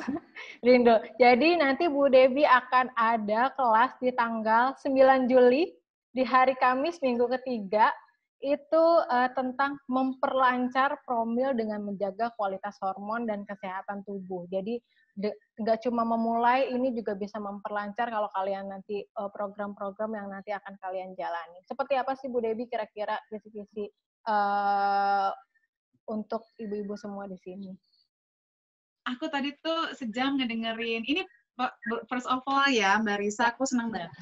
Pertama kali saya melihat ada satu akun yang membuat rangkaian yang cukup lengkap. Ada dari dokter Yasin, aku udah dengerin. Terus dari Mbak Mila kebetulan juga klien saya. Dan sekarang dari sisi saya gitu lah. Ini akan keren banget rangkaian ini. Sebenarnya tadi perjalanan saya itu hampir sama. Tadi saya yang dengerin cerita ibu-ibu. Aku mau peluk semuanya. I've been there, stres tiap bulan.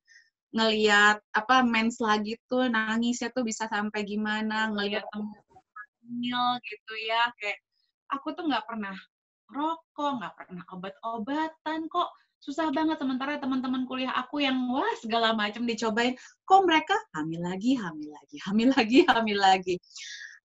Yes, saya juga pejuang IVF, saya pernah ada fibrosis, saya pernah ada endometriosis. Jadi perjalanan saya panjang, sampai akhirnya alhamdulillah diberikan momongan. Jadi usia pernikahan berapa Bu Debbie itu waktu itu? Kenapa Mbak? Usia pernikahan berapa waktu itu sampai akhirnya? 7 tahun. 7 tahun. 7 tahun. Aku senang banget tadi Mbak Mila juga touch base ya. Yang disampaikan sama Mbak Mila itu luar biasa banget. Itu juga saya lakukan. Jadi untungnya saya sekarang bukan hanya seorang naturopathic practitioner, tapi saya juga seorang EFT practitioner. Jadi nanti di bagian saya, di modul saya itu juga saya akan share EFT, namanya adalah Emotional Freedom Technique. Kalau misalnya Mbak Mila akan men-share bernafas, itu akan membantu sekali. Jadi kalau sesinya Mbak Mila duluan yang daripada sesi saya, itu akan membantu saya sekali. Mbak Mila nanti men-share soal fertility ya. Nah, kalau EFT itu literally untuk semuanya. Jadi trauma, sakit, ketidakseimbangan, stres yang merajai gitu ya. Saya ingat banget kalau saya bisa share nih Mbak yang namanya hormonal tuh related.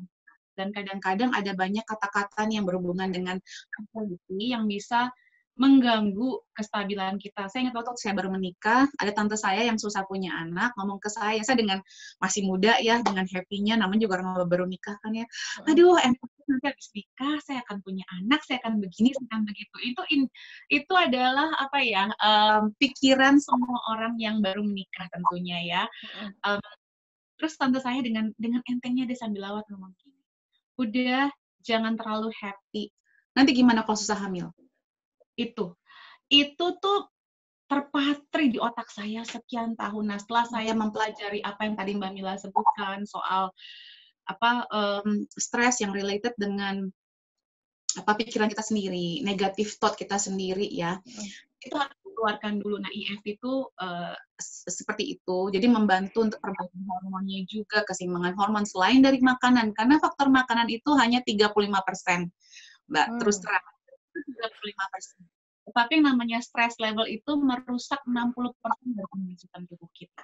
Dan imun sistem berhubungan dengan hormon kita juga. Jadi tadi kan ada yang nyebut masalah PCOS, itu hormon ya. Tapi hormon juga yang berhubungan dengan kesehatan, karena itu udah erat sekali hubungannya dengan imun sistem, autoimun gitu. Jadi anggap cuman PCOS. Jangan. Justru ini kenapa saya mau mengajak juga semua teman-teman mama-mama dan papa-papa di sini semua untuk belajar yang sebenar-benarnya tentang nutrisi, yang sebenar-benarnya tentang kesehatan hormon kita. Jadi gini, kalau saya selalu bilang di semua webinar saya, punya anak itu adalah universitas tertinggi dalam hidup kita.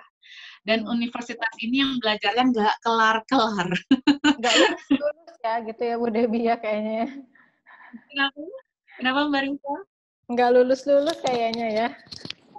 Setidaknya nggak bisa divirtualkan seperti yang. Jadi benar kata Mbak Mila tadi bilang istilahnya tuh kita tuh banyak belajar banget gitu, banyak belajar punya anak dan kesiapan kita kalau berdoa itu jangan cuman ya Allah saya mau punya anak gitu ya, cuman itu doang gitu. Sementara nanti kalau udah punya anak tantangannya lebih panjang. Nah, tadi saya seneng banget sama Dokter Yasin menyebutkan ngetes itu jangan pas udah nggak bisa punya anak setahun, jangan apa-apa. Mengetes tubuh kita itu sebenarnya malah kalau saya di dalam nanti di dalam modul saya kan saya akan ingat sebelum nikah. Kalau ada yang ngajakin nikah ya, Kede, would you want to be my wife? Would you marry me gitu yuk kita ke lab langsung yuk, daripada kita bikin pre-wed foto, kita ke lab, kita cek semua vitamin kita bagus apa enggak, kolesterol kita bagus apa enggak, gula darah kita bagus apa enggak, kita dehidrasi apa enggak, vitamin D level kita bagus apa enggak, itu semua harus kita cek justru sebelum kita menikah. Tadi Dokter Yasin sampai bilang, abis ijab kabul langsung nih ke dokter, ya dicek aja, kenapa sih kita takut mengecek, ada apa? Kita bisa menghindari masalah-masalah seperti ini. Kalau ada kekurangan bisa kita kejar. Dan juga kalau buat saya yang namanya promil ini, buat saya nih, buat semuanya, saya tahu rasanya saya bisa relate sama semuanya. Kalau yang saya bisa tarik adalah satu. Kenapa kita dikasih waktu, kita disuruh menunggu untuk punya anak? Karena Tuhan mau membuat kita belajar lebih banyak lagi tentang tubuh kita. Kitanya masih kurang. Jadi nanti kalau dikasih anak, namanya hamil itu literally kita itu butuh nutrisi jauh berkali lipat, 2 kali lipat dibandingkan sewaktu kita masih single body ya, masih satu. Benar tadi kata Dokter Yasin bilang, ini bukan cuma ibunya aja, ini kebanyakan yang di sini datang adalah mama-mamanya aja. Iya.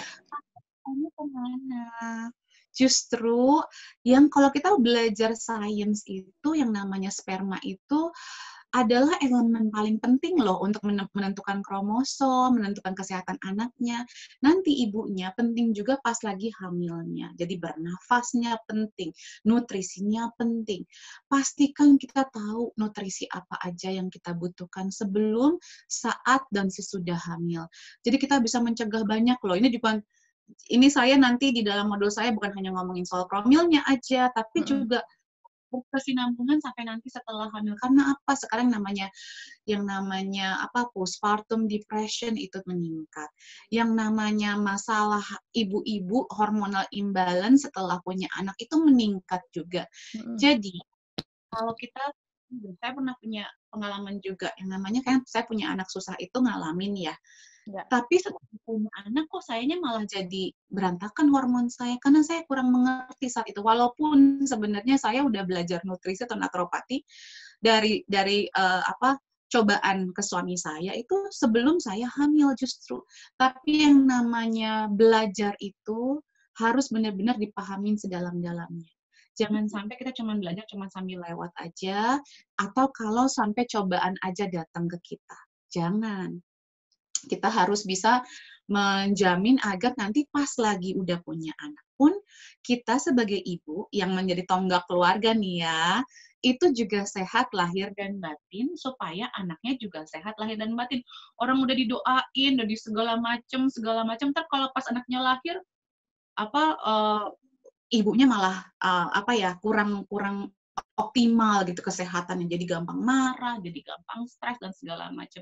Ingat ya, dapetinnya susah, berarti nanti pas lagi udah dapetnya harus kita jaga dan rawat sebaik-baiknya, insya Allah ya. Jadi harus dan tadi saya senang banget tuh Mbak Risa ngomongin Mbak ngomongin soal afirmasi positif itu. Afirmasi. Zaman-zaman saya lagi menunggu anak itu, pokoknya tahun terakhir sebelum saya hamil akhirnya ya, saya itu ada fotonya, ini jujur banget, fotonya Brad Pitt sama fotonya Angelina Jolie pas lagi hamil di Oscar, kalau salah. Saya ambil foto itu, saya ganti kepalanya sama fotonya saya sama suami saya. Itu saya ada bayangin di situ ya, satu. Saya taruh jadi di depan, jadi di seberangnya tempat tidur saya itu, saya taruh tuh foto itu sama foto test pack positif. Nah, lucunya kalau saya balik lagi, memang itu warnanya biru. Kenapa? Makanya laki-laki, padahal dulu kepengen anak perempuan gitu ya, karena udah ada laki dari suami saya sebelumnya. Lalu saya juga ada bayi yang kalau saya bayangin kalau anak saya, suami saya sama saya tuh punya anak tuh kayak gini nih mukanya. Jadi saya pajang tuh 3 foto. Itu membantu kita untuk visualize ya, Bu Debbie ya. Sekali visualize. Jadi ngebuang-buang hormon negatif dalam tubuh kita. Itu juga membantu sekali. Jadi kalau pesan saya nanti apa yang kita pelajari banyak adalah, tadi kan ada masalah PCOS, ada masalah kekurangan sperma, rash ya, itu kan saya jabarkan gimana caranya memperbaikinya dari nutrisi, dari perubahan pola hidup, dari EFT-nya, nanti saya kasih plus deh, jadi 2 jam mungkin ya kalau kayaknya agak lebih tuh kayaknya. Saya pernah ikut webinarnya Bu Debbie yang ini tuh sampai 5:30 malam pernah tuh. Mulainya jam 5:30 apa 6:30 gitu. Betul, Mbak Risa, nggak pernah 2 jam. Banget pokoknya. 3 jam, 3,5 jam, 4 jam itu kayak itu pun kayak masih orang-orang masih nungguin, masih yang banyak pertanyaan Q&A yang tadinya cuma setengah jam jadi sejam, 2 jam kadang-kadang. Tapi karena ini mungkin saya bisa relate banget gitu ya masalah ini. Jadi ya ini mudah-mudahan ilmu dan sharing yang akan saya kasih nanti tanggal 2 Juli ya Mbak Risa ya. Itu 9 Juli itu akan bermanfaat dan mudah-mudahan sukses semua. Karena saya yakin kok itu janji. Kan memang salah satu tugas kita di dunia ini adalah untuk mereproduksi kan, untuk meneruskan keturunan gitu. Itu janji Allah, janji Tuhan gitu ya. Jadi aku sih yakinin itu yang aku minta waktu itu. Aku yakin, tapi memang ternyata diri saya harus banyak belajar dulu sebelum dikasih kepercayaan yang paling berharga di dunia ini, yaitu seorang anak. Jadi kalau kita belum punya diri kita yang bagus, gimana kita mau dikasih tambahan percayaan, ya kan? Ya. Oke, Bu Debbie. Ini kalau saya dengar Bu Debbie tuh pasti kayak selalu kayak diingetin atau diomelin guru BP gitu. Waktu pas di sekolah. Tapi memang benar gitu. Oh iya, waktu itu saya juga pernah, saya tuh kayak nggak ngerokok, nggak minum minuman. Terus kayak makan sehat-sehat aja deh, nggak pernah yang gimana-gimana banget. Ternyata banyak banget ilmu-ilmunya Bu Debbie, hal-hal yang kita nggak nyadar kalau itu tuh ternyata mungkin nggak bagus buat tubuh kita. Gitu ya Bu Debbie ya? Banyak hal-hal kecil yang kelewat. Betul. Nah, Bu Debbie, kita buka pertanyaan. Boleh, Bu Debbie? Boleh. Sambil kita nunggu pertanyaan, aku boleh nanya lagi satu. Ini soal vitamin D. Pasti sudah bosen nih tentang vitamin D. Waktu itu pernah dengar postingannya Bu Debbie tentang vitamin D. Vitamin D itu berpengaruh loh sama sel telur yang tidak matang-matang. Padahal itu masa subur. Terus saya masih kayak denial gitu ya, emang iya ya? Kayaknya gue vitamin D cukup-cukup aja kok. Gue setiap hari kerja di lapangan gitu ya, di luar ruangan kayaknya nggak begitu banyak di dalam. Terus nggak tahu kenapa, besokannya dokter yang saya biasa periksa, coba deh Mbak cek vitamin D. Kayak sinkron aja gitu sama yang udah saya omongin. Ternyata benar Bu Debbie, vitamin D saya itu di bawahnya defisien ya. Pokoknya paling rendah deh. Itu paling rendah. Habis itu saya langsung lihat-lihat lagi postingan Bu Debbie tentang vitamin D, makan apa, minum apa, dan segala macam. Boleh jelasin sedikit nggak Bu Debbie tadi vitamin D itu? Karena banyak banget yang PCOS nih ya Bu Debbie ya. PCOS itu banyak sekali, mungkin salah satunya karena vitamin D ini. Gitu. Gimana Bu Debbie? Ya, betul banget. PCOS itu sebenarnya masuk dalam autoimun. Jadi, kenapa nih, kalau dari saya sekarang saya lagi bikin series autoimun, saya mau raise awareness aja. Autoimun itu bukan sesuatu yang harus takut, ya nggak perlu takutkan semuanya, karena banyak sekali masalah-masalah autoimun yang kita anggap biasa saja. Salah satunya adalah PCOS ini. PCOS ini sebenarnya bisa kita hindarin dengan memastikan vitamin D kita optimal. Nah, di sini saya lihat banyak sekali yang berjilbab. Ini saya mau meningkatkan, kenapa saya bilang di akun saya selalu bilang, oke, kita tingkatkan yang namanya jemuran syariah. Jadi kalau ngumpul-ngumpul, cari tempat yang ada halaman yang bisa terbuka, yang bisa berjemur rame-rame gitu ya. Kenapa? Penting sekali yang bagi yang mau promil untuk ngecek vitamin D levelnya dan memastikan vitamin D levelnya optimal. Karena ini pengaruh ke hormon, pengaruh ke kolesterol, pengaruh ke imun sistem tubuh kita. Tadi juga pematangan telur juga. Ini dan stres ya. Managing stres itu penting banget yang namanya D. Kekurangan vitamin D itu salah satunya adalah depresi. Jadi itu udah harus dipahamin. Nah, kalau misalnya saya waktu ada klien saya, dia seorang guru renang.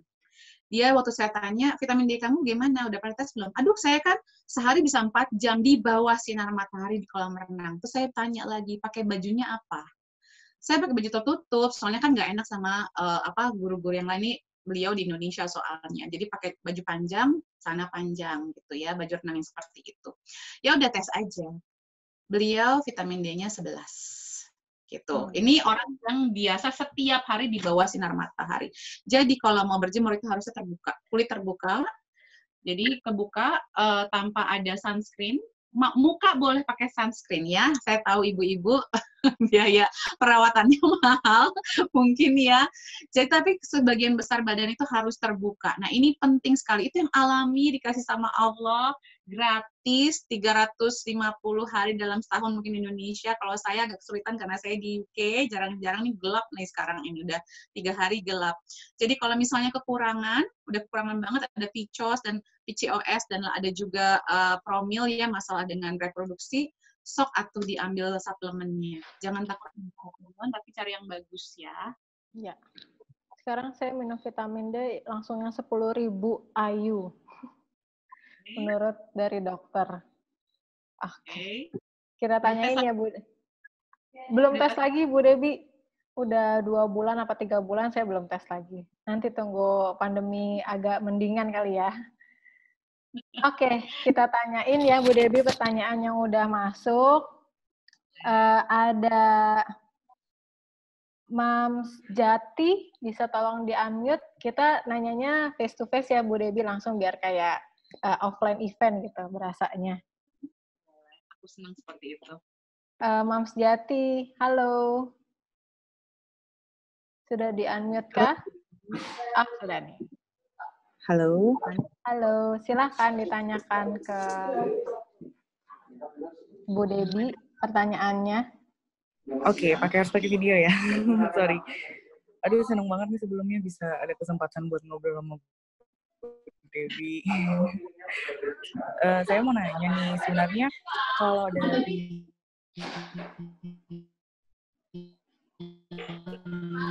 koneksinya. Koneksinya, maaf banget Mams Jati, koneksinya terputus. Aku tanyain aja ya. Aku bantu tanyakan aja ya. Oke. Maaf ya, kondisinya terputus. Aku tanyain ya Bu Debi ya. Jadi Mams Jati nanya, saya ingin sekali diet karena saya punya PCOS. Bagaimana cara mengatur asupan kalori makanan kita? Saya udah nggak makan MSG, junk food, minuman soda, dan minuman dingin. Ada lagi nggak dia harus diperhatiin untuk penderita PCOS? Hindari yang namanya gula putih dan semua minuman bergula. Ya. Itu udah hukumnya. Jadi semua minuman kemasan bergula kita buang aja. Terus juga minum teh, kopi kalau bisa dikurangin. Saya mau alternatifkan mungkin ke teh hijau, atau rooibos tea, atau teh rempah-rempah, gitu ya, rimpang-rimpang. Itu jauh lebih bagus. Kenapa? Karena teh itu mengandung tannic acid yang bisa menghalangi penyerapan B-kompleks. Sementara B-kompleks ini penting banget untuk PCOS ya, karena PCOS ini erat hubungannya dengan diabetes sebenarnya. Makanya obat kurang lebih hampir sama dengan obatnya diabetes ya, metformin biasanya meregulasi gula darah. Jadi itu satu gula, hempaskan, jauhkan. Kita punya madu, kita punya coconut sugar, kita punya maple syrup kalau masih ya ini masih kepengen yang manis, buah juga. Kalau dibilang kan mahal Bu, ya udah makanya jangan banyak-banyak, sedikit aja cukup kan gitu. Jadi bisa kontrol kalori intake-nya. Jadi kalau ngomongin PCOS kita harus mikirin jangan cuma kalori ya, tapi mikronutrisi kita itu seperti apa. Nah, itu yang harus lebih penting difikirkan, karena kalau tubuh kita itu kurang nutrisi, itu kita akan kayak kepengen makan terus, lapar terus, karena sel tubuhnya belum dapat nutrisi. Makanya kirim signal, saya masih kelaparan nih, saya masih butuh makan. Kita jadi terus makan, meningkatkan asupan kalori kita. Jadi gitu, Bu Mbak Jati ya. Jawab ya. Ya, makasih Bu Debi. Kita ke pertanyaan selanjutnya ya. Ada dari, bentar saya pilih dulu. Banyak nih. Ada Mams Mamai. Boleh tolong dibuka suaranya, Mamin Ajeng. Mamai pakai Y ya, M-A-M-A-Y. Oke, halo. Tunggu ya Bu Debi. Halo. Halo, Mamai udah di-unmute, bisa ngomong mungkin, sudah bisa terdengar nih suaranya. Videonya bisa dibuka mungkin. Oke. Oh, aku tanyain aja langsung ya untuk mempersingkat waktu. Bu Debi, saya ingin bertanya apa nutrisi yang baik untuk saya. Saya pernah operasi endometriosis, pernah operasi lipoma, dari nikah sampai sekarang 5 tahun naik drastis 12 kilo. Suami saya juga terazospermia. Apa nutrisi yang baik yang kira-kira harus diperhatiin? Oke, nah tadi ada 2, endometriosis sama limfoma. Kalau kita naturopati itu kita belajar akarnya nih. Apa sih endometriosis?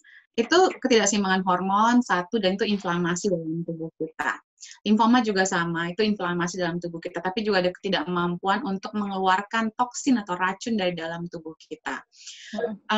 Juga ya, kalau yang saya lihat nih kedua-duanya tipikal pola makannya mungkin mirip-mirip, namanya juga suami istri ya, kita saling menyeimbangi dan mempengaruhi ya.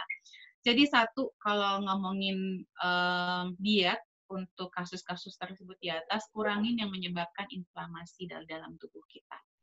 Apa aja sih yang bisa menyebabkan inflamasi? Tadi satu-satunya adalah gula. Yang kedua mungkin saya boleh dicek aja. Kalau nggak percaya, kan kita ada tesnya sekarang, bukan cuma dari sekedar asumsi ya. Produk susu. Produk susu itu bisa meningkatkan inflamasi dalam tubuh kita. Memang kalau secara susu sapi, Bu Dep? Susu sapi. Susu sapi komersil ya, susu sapi komersil yang dengan catatan memang sapinya itu mengkonsumsi bukan rumput, kan memang kalau kita membuat harkatnya sapi itu kan harusnya makan rumput ya.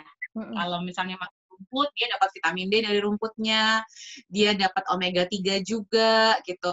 Nah, kalau sapi yang dikasih makan grains atau biji-bijian itu biasanya punya masalah hormonal yang serius. Nah, kalau kita minum susunya, itu ada growth hormonnya, ada antibiotiknya, ada segala macamnya. Nah, itu bisa menyebabkan endometriosis dalam tubuh perempuan dan masalah-masalah inflamasi lain atau gangguan hormonal di laki-laki juga.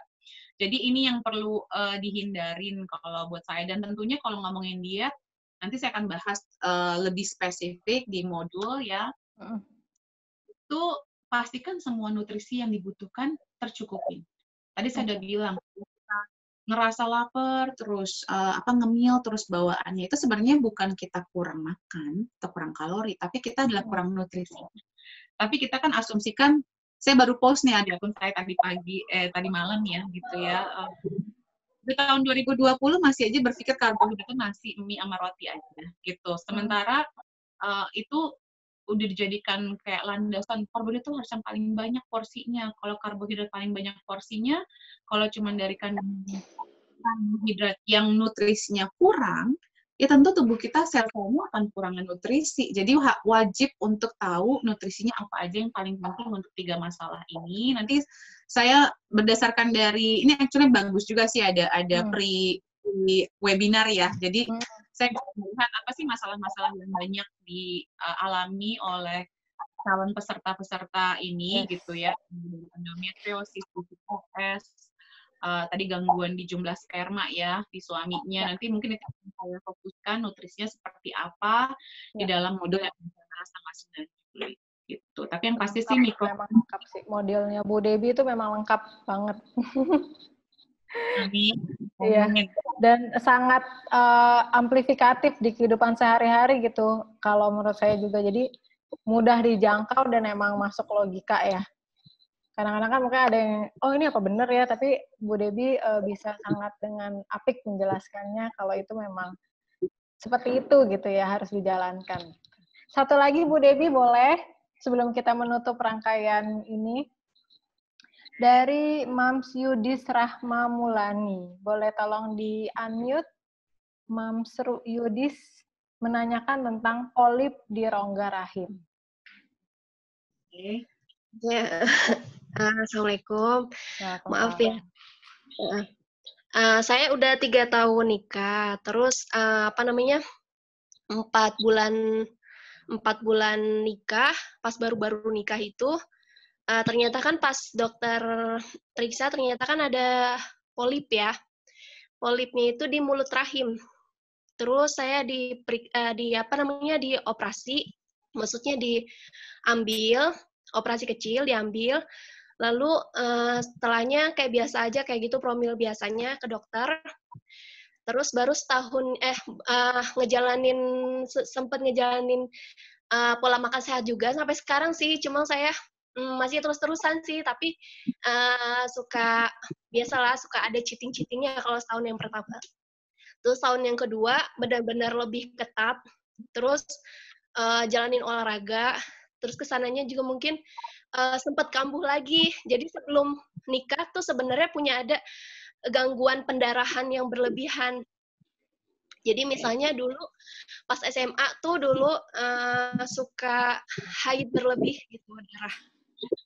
Itu HB-nya sampai 5 gitu. Terus yang terakhir ini 3 tahun terakhir ini saya habis kuret karena ternyata pas sebelumnya 9 bulan yang lalu itu dokter bilang kan polipnya tuh masih ada di rongga rahimnya, di rongga rahim. Kalau sebelumnya kan di mulut, ternyata masih di rongga rahim juga ada gitu. Nah, terus punya gangguan hormonal juga. Padahal saya udah istilahnya udah bener-bener makan yang udah bener-bener yang bersih lah. Gimana sih? Kayak gitulah, Dok. Gimana ya? Oke, tahan dulu. Aku mau tanya. Ya. Arti kata pola makan sehatnya seperti apa ya? Saya harus awalnya saya food combining awalnya pagi makan buah kayak gitu, terus siangnya lebih ke asam basa lah gitu, kayak misalnya sayuran dengan misalnya hewani, tapi hewani juga jarang-jarang gitu loh, misalnya kayak lebih ke plant based gitulah. Terus kayak gitu, Bu Dev. Oke. Tadi Ibu siapa namanya? Mam siapa? Mam Yudis. Mam Yudis. Saya mau menyatakan satu ya. Food combining is not, it's one of the healthy diet, tapi bukan the healthiest diet. Oke, jadi klien dan saya, saya food combining ini gitu ya. Dulunya aku menetapkan naturopat itu ilmu kesehatan, bukan diet. Oke, jadi ilmu kesehatan itu jadi menyangkut semua diet-diet. Jadi saya dulu waktu saya training itu, saya harus mencoba semua diet. Dan kalau saya bisa share satu ya ibu-ibu, ini penting banget. Saya juga dulu, jadi kenapa saya kecemplung di naturopati, karena suami saya didiagnosa kanker lebih dari 10 tahun yang lalu. Itu kenapa saya berkenalan dengan naturopati. Nah, dulu saat itu tuh saya lagi, berarti udah usaha hamil tuh ya, cuman nggak hamil-hamil. Cuman saat itu cuman saya kelebihan berat badan 5 kg. Nggak kelebihan sebenarnya, cuman kelebihan dari standar idealnya saya zaman itu ya. Ya akhir 20-an waktu itu kan ya. Nah, saya itu percaya kalau saya itu mengadopsi hidup sehat. Jauh lebih sehat dibanding suami saya tentunya. Tetapi itu yang bikin saya shock pas saya duduk, jadi saya bayar juga konsultasi sama naturopat ini, saya kaget. Itu orang pertama, praktisi kesehatan pertama yang menemukan kenapa saya punya masalah susah hamil. Jadi saya udah ke Thailand, saya udah di Jakarta, muter-muter, semua profesor saya datengin, di London pun juga sama, nggak ada yang bisa nemuin masalah. Kasus saya disebut unexplained infertility. Apalagi tambah berat, karena suami saya pernah punya anak dari pernikahan sebelumnya. Jadi, kayaknya semua ke saya semua nih ya gitu yang bermasalah tuh saya gitu. Nah, itu beban banget dan ternyata di situ bikin saya kaget, naturopatnya bilang gini. Kamu itu sweet tooth. Maksudnya sweet tooth gimana? Saya tuh bukan sweet tooth, saya bukan pencinta manis-manis saat itu. Saya lebih ke asin orangnya. Enggak, kamu tuh sweet tooth, dia bilang gitu. Enggak, kita sampai agak heated ya. Terus ternyata dia bilang gini, apa ya dari makanan kamu yang manis gitu. Saya bilang buah, karena memang saya saat itu pemakan buah. Saya bisa hidup dengan buah. Nah, setelah dikonsultasi dan segala macam, si naturopatnya bilang, kamu itu tubuhnya nggak mampu memetabolisme buah yang terlalu banyak. Jadi kenapa saya di webinar saya selalu bilang, buah itu bukan sumber fiber utama. Sayuranlah yang sumber fiber utama, gitu ya. Serat sehat, mikronutrisi itu dari sayuran dibandingkan buah-buahan. Buah-buahan saya limitasi. Bukan berarti, ini saya juga disclaimer ya, jangan nanti dibikin, di buah itu tidak sehat. Enggak, buah itu sehat, tapi tidak banyak-banyak. Kenapa? Ada manusia-manusia seperti saya. Saya kan orang Indonesia ya, asli orang Indonesia. Ya kalaupun ada campuran dikit lah, beberapa tetes doang mungkin dari nenek moyang saya ya. Cuman kalau saya tidak mampu memetabolisme buah secara optimal, si buah itu kan ada fruktosnya, ada gulanya. Tadi kan saya udah bahas gula pertama di awal, gula putih ya yang lebih saya tekankan. Tapi kalau juga kelebihan gula dalam tubuh kita dan kita nggak membutuhkan gula tersebut, itu mengganggu insulin metabolisme kita. Jadi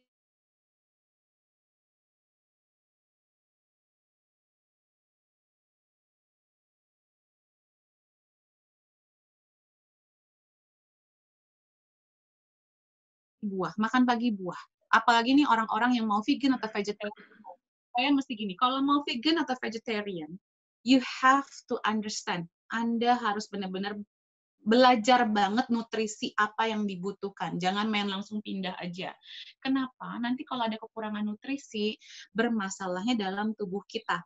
Jadi gini aja deh, kalau saya selalu bilang makan buah itu jangan hanya buah aja. Kombinasikan dengan protein, pakai kacang-kacangan nih kalau memang mau mempercayai plant based, oke, ada kacang-kacangan. Jadi digabung biar nanti insulin metabolismenya seimbang. Jadi hormonnya seimbang. Itu satu ya, Bu. Mohon maaf ya, Mam Yudis ya, kalau saya harus langsung menggebrak nih ya, gitu ya. Kita apa yang kita percaya sehat itu tidak bisa di one size fits all. Tidak ada istilah satu pakem buat semua orang, karena kita semua berbeda-beda, masalah kita berbeda-beda, cara kita dibesarkan sama orang tua kita berbeda, makanan yang diberikan orang tua kita waktu kita kecil dari sampai dewasa itu berbeda-beda. Nah, ini yang harus kita pahamin. Jadi kalau misalnya oke, bagus kalau Mam Yudi sudah menjalankan sehat, cuma nanti kita pretelin lagi nih, sehatnya buat kondisi Mam Yudis tuh yang tepatnya sebenarnya apa? Apakah mungkin ada perubahan shifting? Nah, ini yang akan agak susah. Kalau kita udah percaya satu pakem, terus disuruh, aduh, saya udah biasa nih ngerasa enak pakai food combining, tiba-tiba kita harus merubah prinsip kita atau pemahaman kita soal makanan menjadi hal yang berbeda. Oh, kata Bu Debbie harus combine protein. Nanti gimana penyerapannya dan segala macamnya?